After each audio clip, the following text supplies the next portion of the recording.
Yogi Adityanath speech देने जा रहे हैं, सीधे तौर पे चलते हैं योगी आदित्यनाथ के पास। भारतीय जनता पार्टी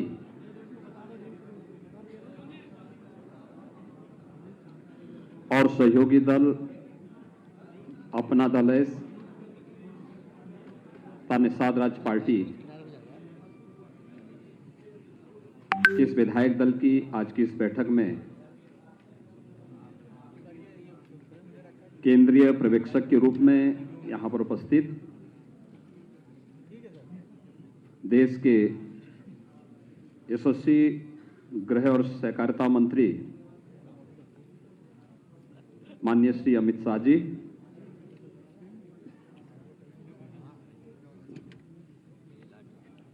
सह पर्यवेक्षक के रूप में यहां पर उपस्थित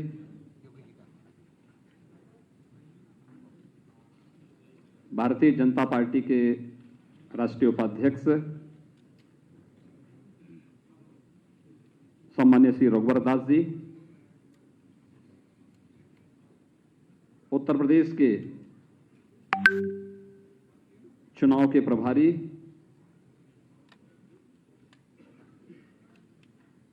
केंद्रीय शिक्षा मंत्री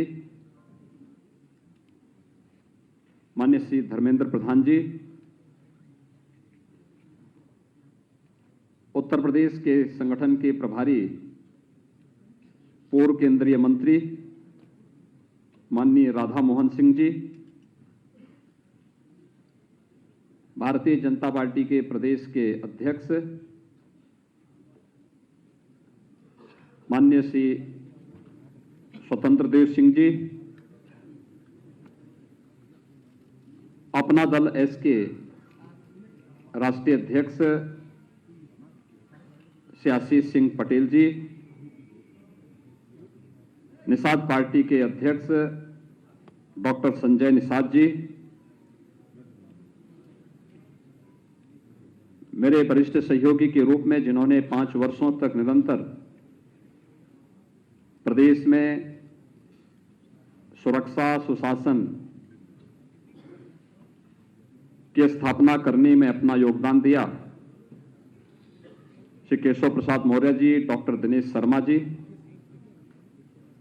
प्रदेश संगठन के महामंत्री श्री सुनील बंसल जी, सभी सम्मानित नवनिर्वाचित विधायकगण, विधान परिषद के सभी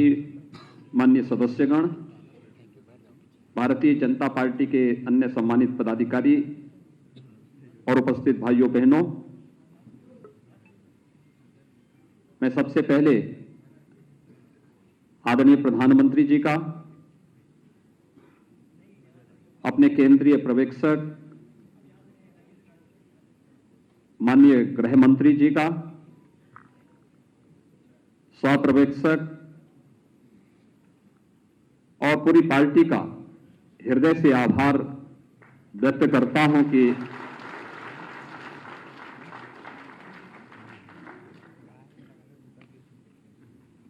पांच वर्षों तक उत्तर प्रदेश जैसे राज्य में हम सबको सेवा का अवसर देने के बाद आदरणीय प्रधानमंत्री जी के नेतृत्व में प्रचंड बहुमत की इस सरकार की नई सरकार गठन के लिए मुझे विधायक दल के नेता के रूप में आज यहां पर चुना गया है। मैं आभारी हूं आप सबका।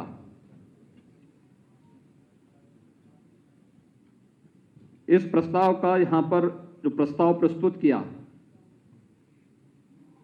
माननीय श्री सुरेश खन्ना जी, हमारे वरिष्ठ सदस्य हैं और विधायक दल के वरिष्ठतम सदस्य हैं, लगातार 8वीं बार 9वीं बार शाहजहांपुर से विधायक चुने गए और माननीय सुरेश खन्ना जी के प्रस्ताव पर श्री सूर्य प्रताप शाही जी ने, श्रीमती बेबी रानी मौर्य जी ने, श्री राम नरेश अग्निहोत्री जी ने, श्री सुशील साक्य जी ने, श्री नंद गोपाल गुप्ता नंदी जी ने इस प्रस्ताव का अनुमोदन करने के साथ ही आप सब ने सर्वानुमति से इस प्रस्ताव को अपना समर्थन दिया है। मैं इसके लिए आप सबका हृदय से आभार व्यक्त करता हूं। भाइयों बहनों, उत्तर प्रदेश के इतिहास में यह पहली बार हुआ है कि कोई मुख्यमंत्री 5 वर्ष तक कार्य करे और फिर वह पार्टी द्वारा सत्ता में आ जाए। अगर आप लगातार पहले आम चुनाव से लेकर के अब तक देखेंगे तो पहली बार हुआ है और यह संभव हुआ है कि आदरणीय प्रधानमंत्री जी का मार्गदर्शन और उनका यशस्वी नेतृत्व, माननीय गृह मंत्री जी जब उत्तर प्रदेश के प्रभारी थे, उन्होंने उस समय संगठन की जो एक मजबूत नींव प्रदेश में रखी, राष्ट्रीय अध्यक्ष के रूप में उनके व्यापक दौरे और 2014 में केंद्र में आदरणीय प्रधानमंत्री जी के नेतृत्व में केंद्र सरकार के द्वारा सुशासन के लिए, गरीब कल्याण के लिए जो भी कार्यक्रम प्रारंभ हुए, 2017 में विधानसभा चुनाव के पहले लोक कल्याण संकल्प पत्र के माध्यम से एक एक योजना को उत्तर प्रदेश की जनता जनार्दन की सेवा के लिए समर्पित करने के जिस भाव के साथ यह अभियान प्रारंभ हुआ, सरकार और संगठन का बेहतर समन्वय, एक एक अभियान के साथ मिलकर के उत्तर प्रदेश की 25 करोड़ जनता जनार्दन की सेवा के लिए जो सुरक्षा का बेहतर माहौल, प्रदेश में गरीब कल्याणकारी योजनाओं को बिना भेदभाव के प्रत्येक तबके तक पहुंचाने का कार्य जिस प्रतिबद्धता के साथ हुआ है, जनता जनार्दन ने उसका सुपरिणाम 2022 के इस विधानसभा चुनाव में भी तमाम दुष्प्रचार के बावजूद भारतीय जनता पार्टी और सहयोगी दलों को प्रचंड बहुमत की सरकार के रूप में आज हम सबके सामने प्रस्तुत किया है। जो मुझ पर विश्वास किया है पार्टी ने 2017 में, तब तो मैं विधायक भी नहीं था, एक सामान्य सांसद था,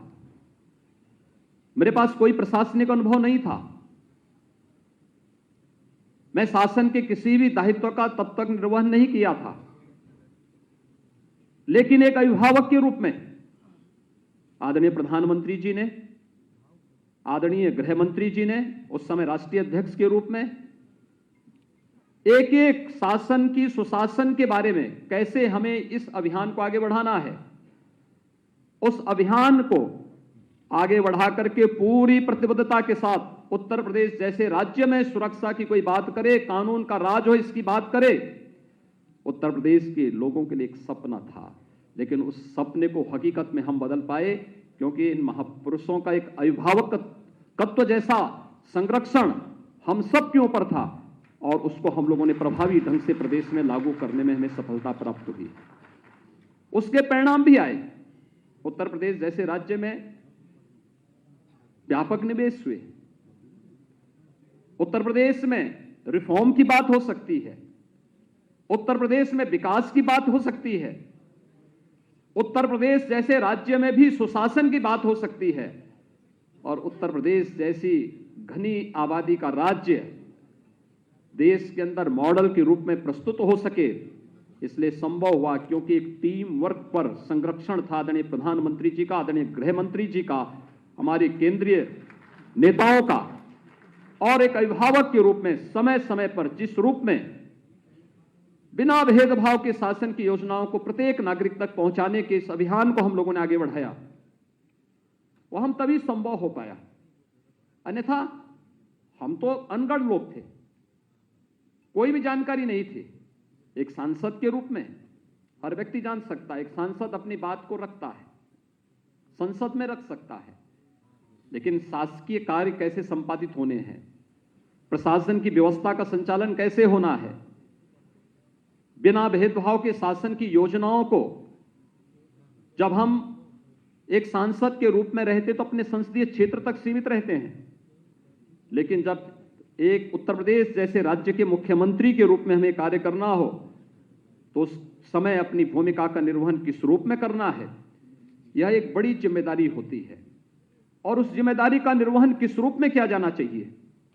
यह एक एक बात को समय समय पर जिस प्रभावी ढंग से लागू करने में हमें मदद मिली, आज उसका परिणाम है कि उत्तर प्रदेश कई क्षेत्रों में 2017 के पहले जिस उत्तर प्रदेश को केंद्रीय योजनाओं को लागू करने में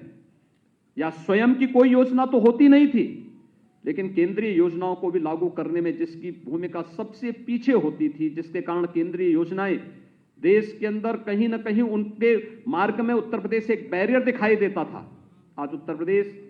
अग्रणी राज्य के रूप में है उन योजनाओं को लागू करने में। और इसका परिणाम है कि पूरे देश के अंदर न केवल केंद्रीय योजनाएं सफलतापूर्वक आगे बढ़ रही हैं, बल्कि उत्तर प्रदेश की जनता जनार्दन को इसका लाभ भी प्राप्त होता हुआ दिखाई दिया। लोगों को पहली बार लगा कि गरीब का घर भी बन सकता है,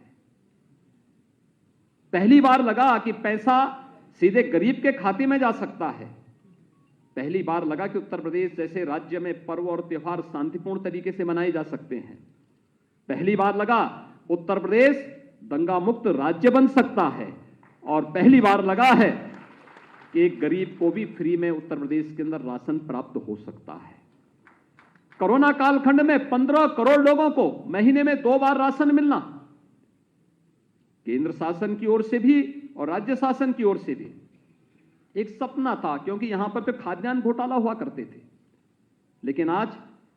प्रत्येक नागरिक को तकनीक का उपयोग करके, जिस तकनीक के लिए प्रधानमंत्री जी का बार बार जोर रहता था, आज उस गरीब को इस योजना का लाभ प्राप्त हुआ है। और हमने देखा है पूरे चुनाव में सचमुच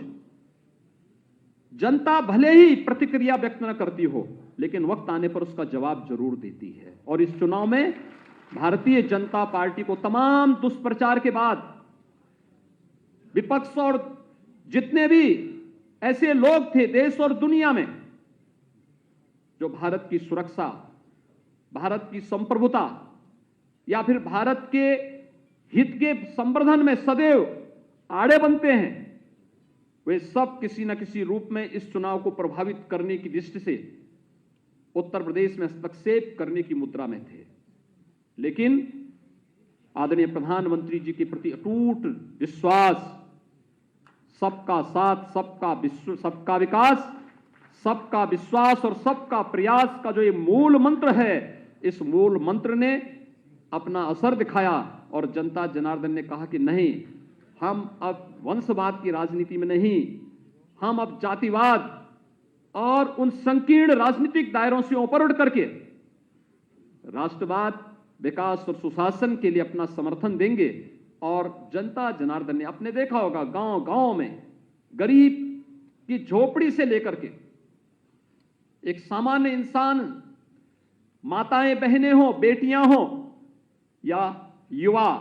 या अन्नदाता किसान, सबने भारतीय जनता पार्टी को मुक्त कंठ से, खुले हृदय से समर्थन दे करके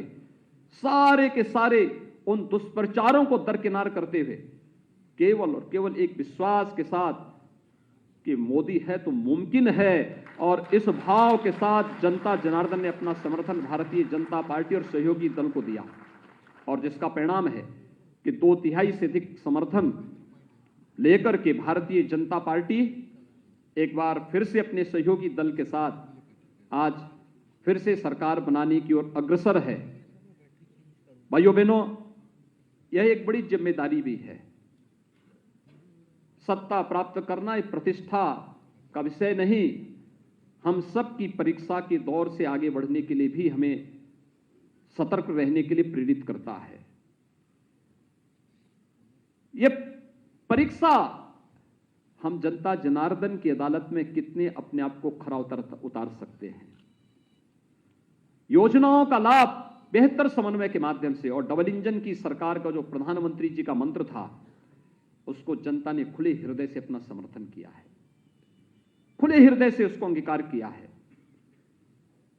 हर व्यक्ति इस बात को जानता है कि उत्तर प्रदेश जैसे राज्य में उन योजनाओं को हर एक तक पहुंचाना, तकनीक उसमें बहुत बड़ी भूमिका का निर्वहन किया। 80,000 राशन कोटी की दुकान में ई-पॉस मशीन का लग जाना, उन गरीबों तक राशन की सुविधा का लाभ प्राप्त हो जाना, जनधन अकाउंट में करोड़ों बैंक के खाते खुल जाना, भर्ती की प्रक्रिया पारदर्शी तरीके से आगे बढ़ जाना, और इन सभी को जब हम आगे लेकर के चलते हैं तो स्वाभाविक रूप से हम सबके सामने प्रतिस्पर्धा पहले कुशासन से सुशासन के लिए था, अब सुशासन को और भी सुदृढ़ करने की दिशा में अगला हमारा कदम क्या होना चाहिए, स्वयं से हमारी प्रतिस्पर्धा प्रारंभ होगी। और उसके लिए तैयार होना, उसके लिए तैयार होना, उस सुशासन की स्थापना उसको और मजबूती के साथ आगे बढ़ाने के लिए आदरणीय प्रधानमंत्री जी ने जो एक संकल्प दिया है देश के सामने, जिस प्रकार का शासन देकर के देश की और दुनिया के अंदर आज लोकप्रियता की एक नई ऊंचाइयों को आदरणीय प्रधानमंत्री जी छू रहे हैं, अपनी कार्यों के माध्यम से, अपनी कर्मठता के माध्यम से, अपने देश की सुरक्षा, गरीब कल्याणकारी योजनाओं के माध्यम से भारत को दुनिया के महाशक्ति के रूप में स्थापित करने को लेकर के, और यही संकल्प देश के सबसे बड़े राज्य उत्तर प्रदेश की भी होनी चाहिए। उत्तर प्रदेश अगर विकास की नई ऊंचाइयों को प्राप्त करता है, यह देश के विकास में सहायक बनता है। आखिर देश की छठी आबादी यानी 1/6 आबादी उत्तर प्रदेश के अंदर निवास करती है, और 1/6 की आबादी उत्तर प्रदेश के अंदर निवास करने के बाद इस 6 करोड़ जनता के लिए, हमें याद है जब पहला बजट हमें प्रस्तुत करना था, मैं आदरणीय गृह मंत्री जी का मार्गदर्शन लेने के लिए गया था। उन्होंने कहा, योगी जी देखिए, यूपी जैसे राज्य का बजट 2 लाख करोड़ का हो, कैसे आप लोगों को सुविधाएं दे पाएंगे? लेकिन इसके लिए 2 कार्य करने पड़ेंगे, राज्य की आय को बढ़ाना पड़ेगा और खर्च के दायरे को भी बढ़ाना पड़ेगा, जिससे हर गरीब तक शासन की योजनाएं पहुंच सके। और हम लोगों ने 2 लाख करोड़ से बढ़ा करके 6 लाख करोड़ तक उत्तर प्रदेश के बजट को आगे बढ़ाने का काम किया। उत्तर प्रदेश की प्रति व्यक्ति आय को दोगुना करने का कार्य पहले 5 वर्ष के इस कालखंड में, जबकि कोरोना जैसी वैश्विक महामारी हमारे सामने चुनौती के रूप में थी, उस पर भी हम लोगों ने करने का प्रयास किया। उत्तर प्रदेश की जीडीपी को बढ़ाया है, ये दुगने से ज्यादा हुई है, लेकिन साथ साथ बहुत सारी चीजें हैं जिसको आगे बढ़ाने की आवश्यकता है। उत्तर प्रदेश के अंदर सुशासन की पहले कालखंड के इस कार्यक्रम को और मजबूती के साथ आगे बढ़ाने के लिए क्या कुछ होना है, लोक कल्याण संकल्प पत्र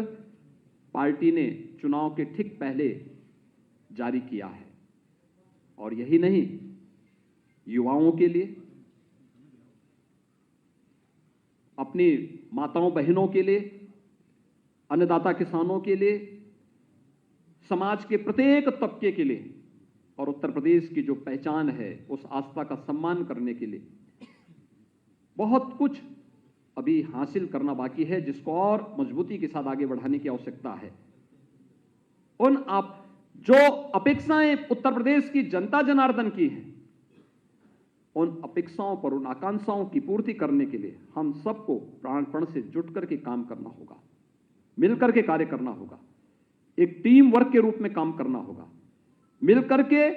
एक सेवक के रूप में। एक देश के अंदर आदरणीय प्रधानमंत्री जी ने जो बात कही कि हमारी भूमिका एक सेवक की होनी चाहिए। हम शासन में आते हैं,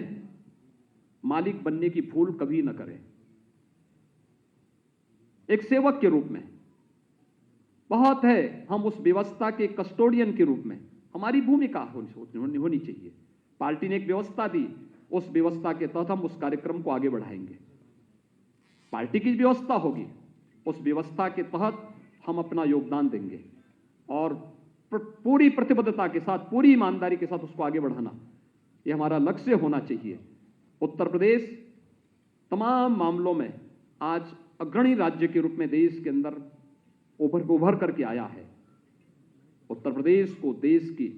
नंबर 1 अर्थव्यवस्था के रूप में स्थापित करने के आदरणीय प्रधानमंत्री जी के उस संकल्प के साथ जुड़ने का समय हमारे सामने है, क्योंकि ये उत्तर प्रदेश के प्रत्येक नागरिक के जीवन में व्यापक परिवर्तन का कारक बनेगा और ये संभव है। मैं बार बार कहता हूं, उत्तर प्रदेश तो प्रकृति और परमात्मा का प्रदेश है, सब कुछ यहां पर है और आज हम सबका सौभाग्य है कि दुनिया के सबसे लोकप्रिय नेता, देश के यशस्वी प्रधानमंत्री जी का मार्गदर्शन और नेतृत्व हम सबके पास है। वो उत्तर प्रदेश के काशी से स्वयं देश का प्रतिनिधित्व करते हैं और उनका मार्गदर्शन निरंतर उत्तर प्रदेश को प्राप्त होता है, संरक्षण प्राप्त होता है उत्तर प्रदेश को। उत्तर प्रदेश को कैसे अग्रणी राज्य के रूप में स्थापित किया जाए, इसके लिए प्राप्त होता है और ये हम सबका सौभाग्य है कि हम इस प्रक्रिया के साथ, सेवा के इस मिशन के साथ जुड़ करके अपने को सौभाग्यशाली मानते हैं। और आज एक बार फिर से मुझे जब पार्टी ने अवसर दिया है, मैं यहां पर केंद्रीय पर्यवेक्षक के रूप में माननीय गृह मंत्री जी का, सह पर्यवेक्षक के रूप में राष्ट्रीय उपाध्यक्ष और झारखंड के पूर्व मुख्यमंत्री माननीय श्री रघुवर दास जी का हृदय से इस प्रक्रिया को आगे बढ़ाने के लिए और सर्वानुमति से इस राय को यहां पर व्यक्त करने में जो योगदान हमारे नेताओं का यहां पर प्राप्त हुआ है, इनके लिए प्रति हृदय से आभार व्यक्त करता हूं। मैं पार्टी संगठन का चुनाव के दौरान चुनाव के प्रभारी के रूप में माननीय श्री धर्मेंद्र प्रधान जी, संगठन के प्रभारी के रूप में माननीय श्री राधा मोहन सिंह जी, प्रदेश अध्यक्ष के रूप में श्री स्वतंत्र देव सिंह जी, प्रदेश संगठन महामंत्री के रूप में प्रदेश के अंदर सभी कार्यकर्ताओं का संयोजन करके इस पूरी प्रक्रिया को एक टीम भाव के साथ आगे बढ़ाने में जो योगदान श्री सुनील बंसल जी ने और उनकी पूरी टीम ने दिया है, मैं इन सब का हृदय से अभिनंदन करता हूं। मेरे दोनों सहयोगी श्री केशव प्रसाद मौर्य जी, डॉक्टर दिनेश शर्मा जी, श्री सुरेश खन्ना जी और इस पूरी टीम ने, मेरे मंत्रिमंडल के जितने सहयोगी थे, जिन लोगों ने पूरी ईमानदारी के साथ, पूरी प्रतिबद्धता के साथ इस अभियान को आगे बढ़ाने में अपना योगदान दिया। संगठन के केंद्रीय मंत्रीगण थे, केंद्रीय पदाधिकारी थे, देश के अंदर प्रवासी कार्यकर्ता थे, विस्तारक थे, उन सब का भी मैं हृदय से इस अवसर पर आभार व्यक्त करता हूं। आज मुझे फिर से जिम्मेदारी पार्टी ने दी है और मैं इसको पूरी मजबूती, मैं इस बात का एक बार फिर से वचन देता हूं कि पार्टी ने जो मुझ पर विश्वास किया है, हम लोग कभी भी बिना डिगे, बिना झुके, बिना थके और बिना डिगे आदरणीय प्रधानमंत्री जी के विजन के अनुरूप उत्तर प्रदेश की 25 करोड़ जनता को जनार्दन मान करके उनकी सेवा के लिए पूरी ईमानदारी के साथ, पूरी तत्परता के साथ, पूरी प्रतिबद्धता के साथ हम जनता जनार्दन की सेवा के लिए अपने आप को समर्पित भाव के साथ कार्य करेंगे और पूरा विधायक दल, भारतीय जनता पार्टी और सहयोगी दल, हमारा पूरा विधायक दल इस पूरे अभियान का साक्षी बने और इस अभियान के साथ एक टीम के रूप में काम करता हुआ दिखाई दे। उसके बेहतर परिणाम और भी अच्छे ढंग से आ सकते हैं।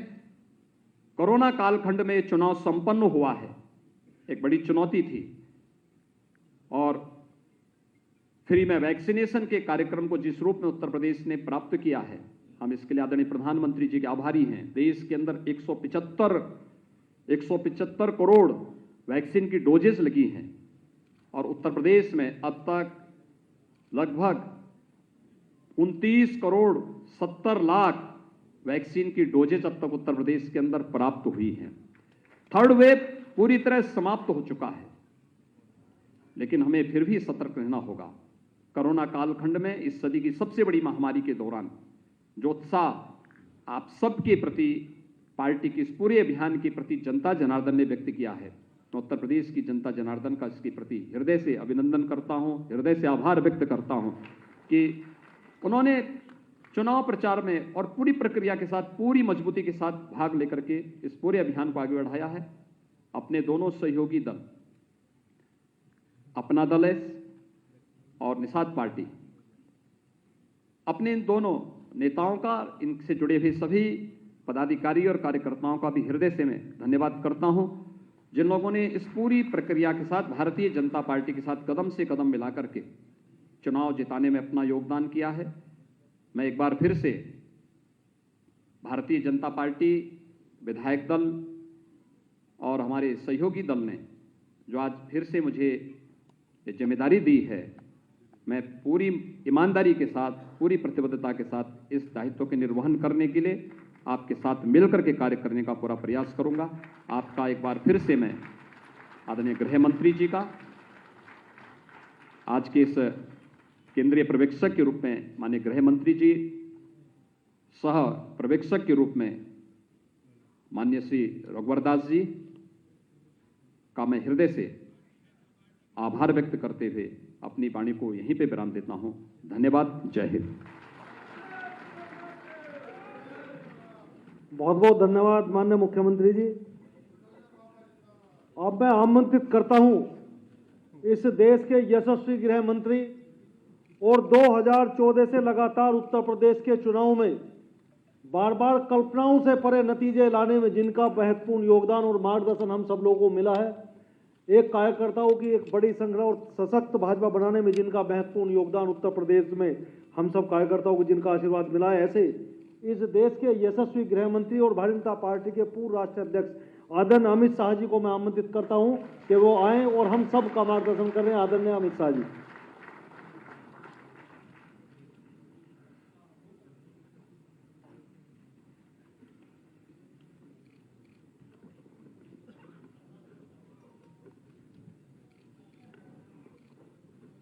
आज के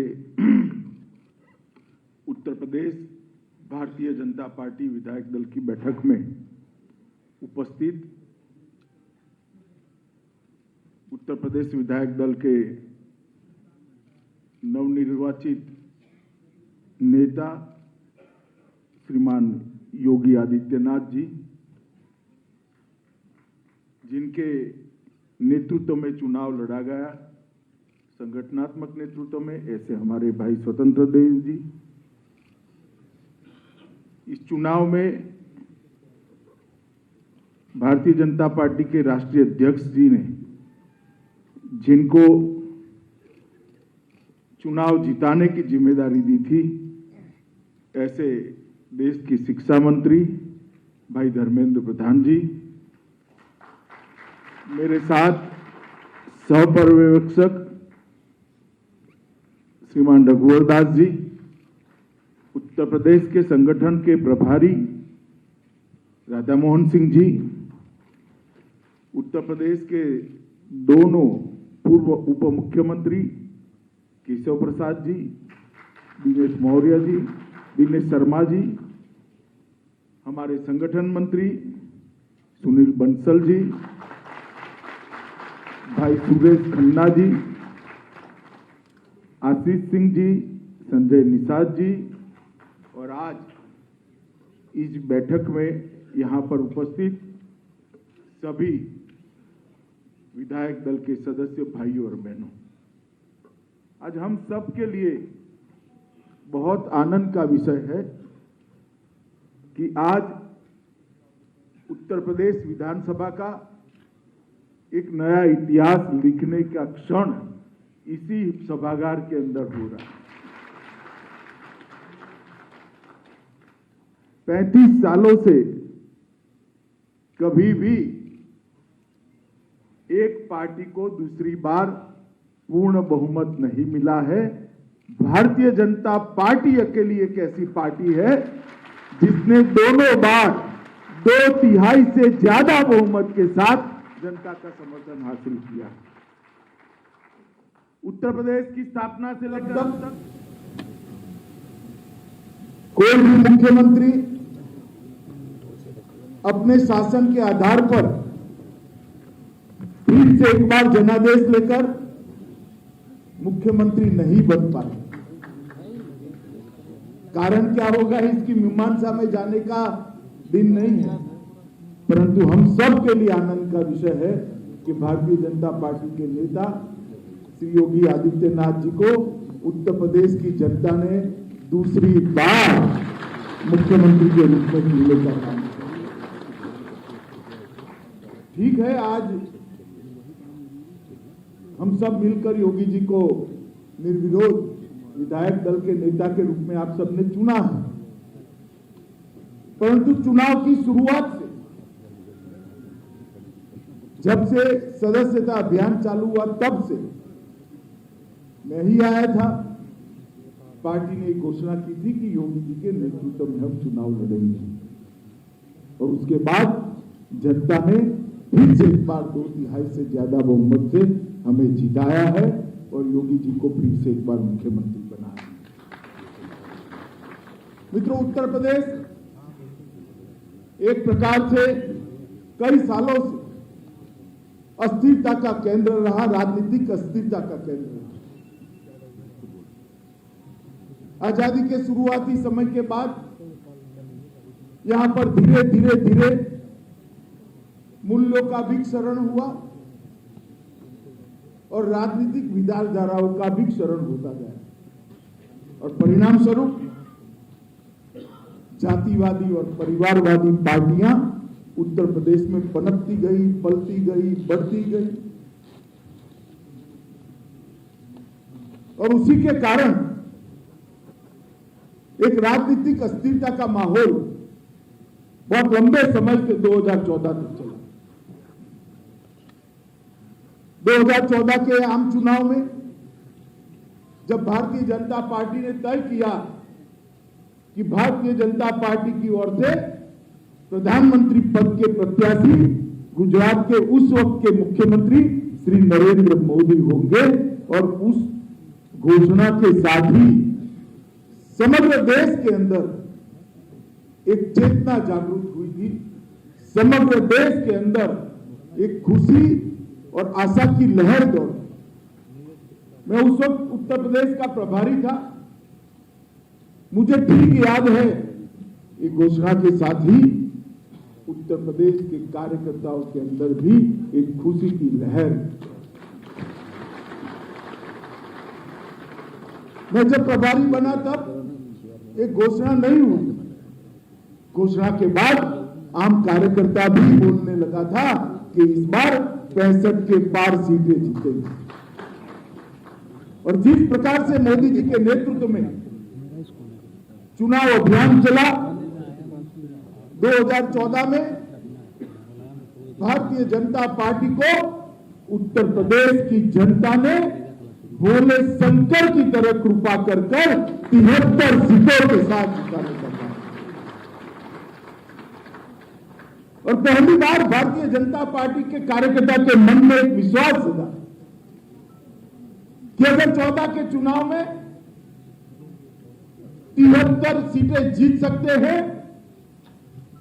तो 17 में 300 पार भी कर सकते हैं। और मोदी जी की सरकार 14 से 17 चली। यही योजनाएं थी जो योगी जी ने जमीन पर उतारी, मगर उस वक्त जो शासन था समाजवादी पार्टी का, उसने योजनाओं को जमीन पर उतारने के लिए कोई परिश्रम नहीं करा। ये योजनाएं जातिवाद के कारण हर व्यक्ति पर तक नहीं पहुंची। ये योजनाएं भ्रष्टाचार के कारण जमीन पर नहीं पहुंची। ये योजनाएं एडमिनिस्ट्रेशन के राजनीतिकरण के कारण जमीन पर नहीं पहुंची और ये योजनाएं राजनीति के अपराधीकरण के कारण भी जमीन पर नहीं पहुंची। हमने इसको मुद्दा बनाया। 2017 के चुनाव में भारतीय जनता पार्टी का एक एक कार्यकर्ता उत्तर प्रदेश के एक एक मतदाता के घर में गया और उन्होंने कहा कि मोदी जी पर भरोसा करिए, भारतीय जनता पार्टी पर भरोसा करिए, हम उत्तर प्रदेश को देश का नंबर 1 सूबा बनाएंगे, पहले नंबर का प्रदेश। और मित्रों, परिणाम आया कि 2017 में भारतीय जनता पार्टी को 300 पार का मैंडेट उत्तर प्रदेश की जनता ने दिया। उत्तर प्रदेश में बहुत समय के बाद किसी पार्टी को 300 पार का मैंडेट मिला और फिर पार्टी ने योगी जी को मुख्यमंत्री बनाया। ढेर सारी चुनौतियां थी, बिखरा हुआ अर्थतंत्र था, छिन्न विछिन्न प्रशासनिक ढांचा था। जैसे पहले मैंने कहा, पूरे प्रशासन का राजनीतिकरण हो चुका था और राजनीति का अपराधीकरण हो चुका था। कानून और व्यवस्था की स्थिति में कोई ठोर ठिकाना नहीं था। औद्योगिक निवेश के लिए जो सम्मेलन मुख्यमंत्री करते थे वो दिल्ली में करने पड़ते थे, क्योंकि उद्योगपति लखनऊ सम्मेलन में आने के लिए भी तैयार नहीं थे। इस प्रकार की राजनीतिक स्थिति थी। गरीबों को लोकतंत्र के अंदर श्रद्धा ही नहीं बची थी। उनको जातिवाद ने एक प्रकार से जातिवाद के नासूर ने इनकी आशाओं को खत्म कर दिया। परिवारवाद के नासूर ने इनकी लोकतंत्र के प्रति श्रद्धा को शत विशत कर दिया। और उस समय भारतीय जनता पार्टी ने शासन की बागडोर संभाली और मैं आज ये बात आप सबके कहने आया हूं कि 2017 से लेकर 2022 तक जो यात्रा चली, बीच में 19 में भी हमने 63 सीटों के साथ प्रचंड बहुमत के साथ एक बार विजय प्राप्त की और अंत में 22 में फिर से एक बार 2/3 बहुमत से जीते। भारत की राजनीति का, भारत के लोकतांत्रिक चुनाव का जब भी इतिहास लिखा जाएगा तब पंडितों ने इस बात की मीमांसा, इस बात की समीक्षा जरूर करनी पड़ेगी कि क्या हुआ 2017 से 2022 के बीच में, क्या हुआ कि इतना प्रचंड जनादेश फिर से एक बार हुआ। मित्रों, सबसे बड़ा काम योगी सरकार ने किया तो मैंने जो कहा, प्रशासन के राजनीतिकरण को उन्होंने समाप्त कर दिया। प्रशासन संविधान के आधार पर, प्रशासन कैबिनेट के निर्णय के आधार पर चलने लगा। कोई जाति विशेष के लिए प्रशासन काम नहीं किया और राजनीति का अपराधीकरण बंद हो गया। माफिया, गुंडे पुलिस प्रशासन के मालिक बनकर बैठे थे, उसको शीर्षासन कराने का काम योगी सरकार ने किया और पूरे उत्तर प्रदेश को माफियाओं से मुक्त करने का काम। गरीब आदमी के मन में भी एक आशा जगी कि मैं जाकर थानेदार को मेरी रपट लिखाऊंगा तो वो एफआईआर में बदल जाएगी। एक छोटी सी बच्ची को भी ये विश्वास जगा कि किसी की हिम्मत नहीं है मेरे साथ छेड़खानी करने की, अगर मैंने फरियाद कर दी तो जेल की सलाखों के पीछे। और वो विश्वास जागने के साथ ही उत्तर प्रदेश के अंदर एक बदलाव की राजनीति शुरू हुई। मोदी जी ने जो सूत्र दिया था, सबका साथ सबका विकास, वो सूत्र पर भारतीय जनता पार्टी की योगी सरकार चली और योगी आदित्यनाथ ने उस सूत्र को जमीन पर उतारने का काम किया। ढेर सारी योजनाएं हमने किसी की जाति नहीं पूछी, हमने किसी का धर्म नहीं पूछा। जिसको घर मिलना था उसको घर मिला, जिसको गैस मिलना था उसको गैस मिला, जिसके घर में बिजली पहुंचती थी वो 1,42,00,000 लोगों के घर में बिजली भी पहुंच गई। जिनको आयुष्मान भारत योजना का कार्ड मिलना था उसको आयुष्मान भारत योजना का कार्ड जाति और धर्म पूछे बगैर मिला। शौचालय घर में बन गया और मुफ्त में अनाज देने की योजना भी उसके घर तक पहुंचाने का काम भारतीय जनता पार्टी की सरकार ने। और ये जो बदलाव आया वो उत्तर प्रदेश में ऐतिहासिक बदलाव की शुरुआत करने वाला है। आज मैं सारे विधायक यहां बैठे हैं, मैं आप सभी को कहना चाहता हूं मित्रों, हम सब सोचते हैं, कई बार मैं भी चुना हुआ प्रतिनिधि रहा हूं, 5 बार विधायक चुनकर आए, 1 बार राज्यसभा सांसद, 1 बार लोकसभा सांसद। हम सबको लगता है कि हमारी लोकप्रियता से हम जीत कर आए हैं। मैं सभी को कहता हूं कि पार्टी सबसे ऊपर होती है और पार्टी की नीतियां ही पार्टी के लिए लोकप्रियता का सृजन करती है। सरकार के कार्यक्रम ही नेतृत्व को लोकप्रिय बनाते हैं और हमारा दायित्व है कि नींव डालने का जो काम किया है इस पर एक भव्य इमारत भारतीय जनता पार्टी की बनाने के लिए हम आगे बढ़ेंगे। उत्तर प्रदेश के विकास की जो नींव डालने का काम 5 साल में हुआ है, आगे के 5 साल उत्तर प्रदेश के खोए हुए गौरव को वापस दिलाने का है और उत्तर प्रदेश को देश में नंबर 1 राज्य बनाने के काम। यहीं से शुरू होती है बदलाव की यात्रा, यहीं से शुरू होती है विकास की यात्रा, यहीं से होती है सुरक्षा के दृढ़ीकरण के नई यात्रा और यहीं से होती है नींव पर समृद्धि की बुलंद इमारत बनाने की यात्रा। यहीं से शुरू होती है गरीब और युवाओं के और छोटी बच्चियों के आशाओं, आकांक्षाओं और सपनों की यात्रा और उसको पूरा करने का काम मेरे सामने बैठे हुए सभी लोगों ने, सभी विधायकों ने करना है, योगी जी के नेतृत्व में करना है। और हम सब आज विजय के आनंद के साथ साथ ये संकल्प भी लेकर जाएं कि जो कानून और व्यवस्था को दृढ़ता प्रदान करने का काम 5 साल तक हुआ है उसमें हम विक्षेप न बनाएं, इसको और सुदृढ़ बनाएं। इंफ्रास्ट्रक्चर उत्तर प्रदेश के गांव-गांव तक प्रधानमंत्री आयुष्मान, प्रधानमंत्री ग्राम सड़क योजना पहुंचाई है। पूरे उत्तर प्रदेश के 6 कोने को जोड़ने वाले राजमार्ग बने हैं, एक्सप्रेसवे बने हैं। गरीब कल्याण के हर क्षेत्र में अतुलनीय सिद्धि प्राप्त की है। घर देना हो, बिजली देना हो, शौचालय पहुंचाना हो, गैस देना हो, स्वास्थ्य का कार्ड देना हो,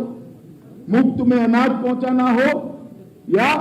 देश में सबसे ज्यादा कोरोना का टीका लगाना हो, हर योजना को हमने गरीबों तक पहुंचा है।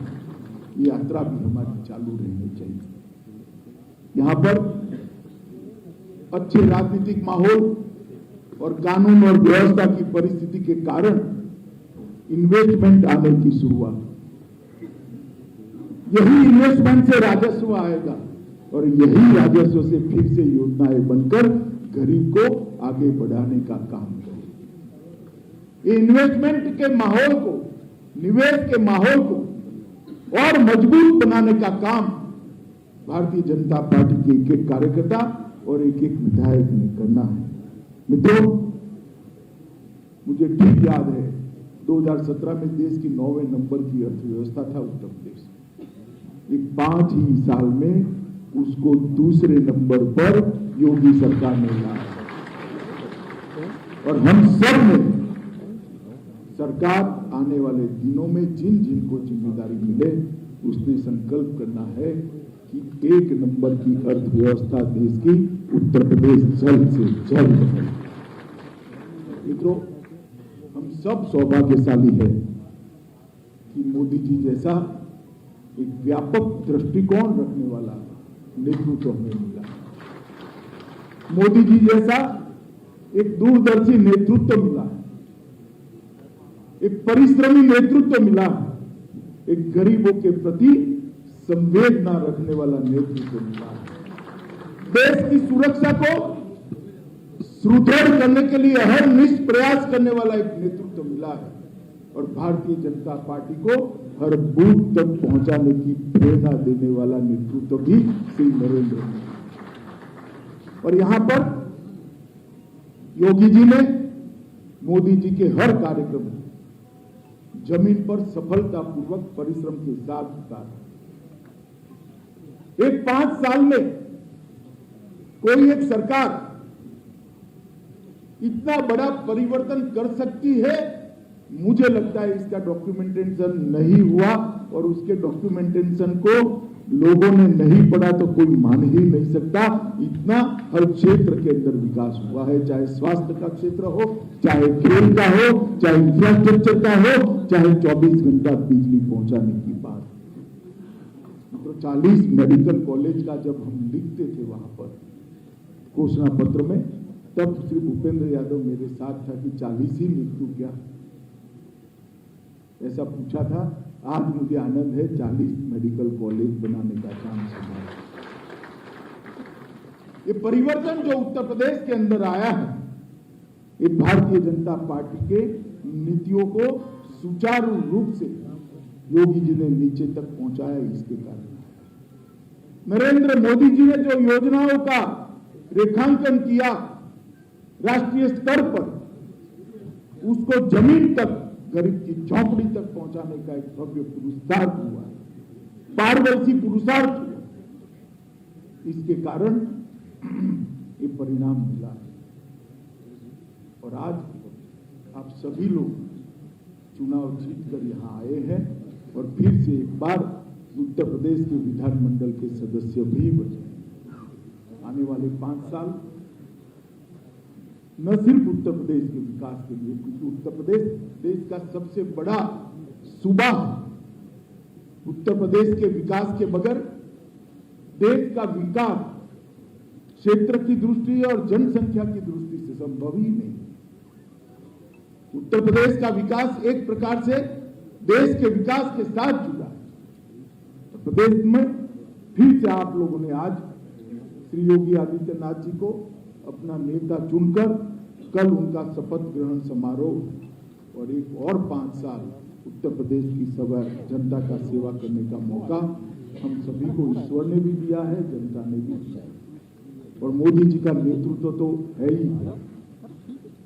ये दोनों के सुभग समन्वय का उपयोग कर हम उत्तर प्रदेश को विकास की दृष्टि से हर ऊंचाई पर ले जाने का प्रयास करें। परिवारवाद, जातिवाद और तुष्टीकरण, ये लोकतंत्र के इन 3 नासुरों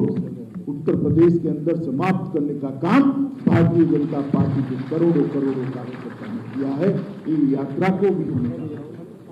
2014, 17, 19 और 22 ये चारों चुनावों ने सिद्ध किया है उत्तर प्रदेश की जनता अब परिवारवाद, जातिवाद और तुष्टीकरण में नहीं मानती है, पॉलिटिक्स ऑफ परफॉर्मेंस में मानती है। और ये पॉलिटिक्स ऑफ परफॉर्मेंस, इसकी जो यात्रा शुरू हुई है, ये हम जारी रखेंगे। मैं चुनाव के अभियान में, जब से चुनाव अभियान शुरू हुआ तब से लगा, सदस्यता अभियान से, जब चुनाव का प्रचार बंद हुआ काशी क्षेत्र में, तब तक लगा। मैंने देखा है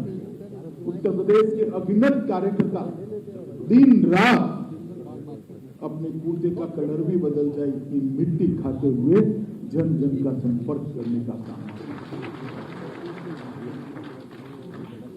चाहे 31 दिसंबर हो, चाहे कोई त्योहार हो, कोई ऑकवर्ड समय पर भी मीटिंग बुलाई गई, मगर किसी ने कोई हंसते हंसते सभी लोग आए, सबने काम। और देश भर से भी कोई बड़े बड़े नेता, गुजरात के मंत्रियों को मैंने देखा है, मध्य प्रदेश के मंत्रियों को देखा है, केंद्रीय मंत्रियों को देखा है। धर्मेंद्र प्रधान जी ने कहा वहां जाकर एक बूथ वीक है, वहां जाकर बैठ जाए, तो बूथ का काम करते हुए मैंने राज्य सरकार के मंत्रियों को उत्तर प्रदेश के चुनाव। और मैं मानता हूं कि भारतीय जनता पार्टी की पूंजी है, हमारी कार्य संस्कृति हमारी पूंजी है, उसको आगे बढ़ाना। चुनाव का नेतृत्व संगठन ने जिन लोगों को सौंपा है, उनकी कार्य योजना को नीचे पहुंचाना ही हमारा लक्ष्य होना है। और विनम्रता के साथ देश भर के कार्यकर्ताओं ने यहां पर परिश्रम किया है। उत्तर प्रदेश के लाखों करोड़ों कार्यकर्ता ने दिन रात एकत्रित कर जनसंपर्क का काम किया है। पहले 2 चरण में तो कोरोना का डर भी था, फिर भी कार्यकर्ता कभी मास्क लगा नहीं लगा, कोरोना होगा नहीं होगा, हुआ तो भी टेस्ट नहीं कराना है, चुनाव बाकी है, ये मोड़ और मिशन के साथ कार्यकर्ता लगा। मैं मानता हूं कि कार्यकर्ताओं का परिश्रम आज रंग ला है। कार्यकर्ताओं के परिश्रम में ये परिणाम दिया। परिणाम के लिए देश भर के और विशेषकर उत्तर प्रदेश के लक्षावधि कार्यकर्ता प्रणाम के अधिकारी हैं। मैं उन सभी को बहुत बहुत फिर से एक बार पूरे चुनाव अभियान में सबसे ज्यादा परिश्रम करने वाला कोई कार्यकर्ता का नाम देना है तो पूरा देश बेझिझक श्री नरेंद्र मोदी का नाम देगा। इतना परिश्रम मोदी जी ने पूरे चुनाव में प्रधानमंत्री रहते हुए भी कभी भी कोई सभा बढ़ा दी, कोई सभा पक्वत समय पर रखी, कभी ना। डिसिप्लिन कार्यकर्ता के नाते, डिसिप्लिन नेतृत्व के नाते उन्होंने प्रचार अभियान को गति देने का काम किया। मित्रों, अंत में भारतीय जनता पार्टी की कार्य संस्कृति को आगे बढ़ाए और उत्तर प्रदेश में जो मजबूत नींव डालने का काम जो योगी आदित्यनाथ जी ने किया है, इन नींव पर एक भव्य इमारत बनाए और उत्तर प्रदेश को देश का नंबर 1 सूबा बनाने के लिए हम सब लोग मनोयोग से जुड़ जाए, यही आप सभी से अपेक्षा है। फिर से एक बार आप सभी को हृदय से बहुत बहुत शुभकामनाएं और बधाई देकर, और योगी आदित्यनाथ जी को भी मैं शुभकामनाएं और बधाई देना चाहता हूं कि अगले 5 साल उत्तर प्रदेश के इतिहास में आपके नेतृत्व में सुवर्ण अक्षरों से अंकित हो, इस प्रकार का उत्तर प्रदेश का विकास हो, यही शुभकामनाएं देकर मेरी बात को समाप्त करता हूं। वंदे मातरम। बहुत बहुत धन्यवाद माननीय गृह मंत्री जी। अब अध्यक्ष जी की अनुमति से मैं मंचासीन अतिथियों का, माननीय गृह मंत्री जी का, आदरणीय रघुवर दास जी का, मंचासीन सभी अतिथि माननीय योगी आदित्यनाथ जी का, उपस्थित आदरणीय धर्मेंद्र प्रधान जी का, हम मंचासीन सभी अतिथि गणों का और नवनिर्वाचित सभी विधायक गणों का, विधान परिषद के सदस्य गणों का धन्यवाद ज्ञापित करता हूं। और कार्यक्रम की समाप्ति की घोषणा की जाती है और ग्राउंड फ्लोर पर सभी के जलपान की व्यवस्था है। आप सादर आमंत्रित हैं। बहुत बहुत धन्यवाद।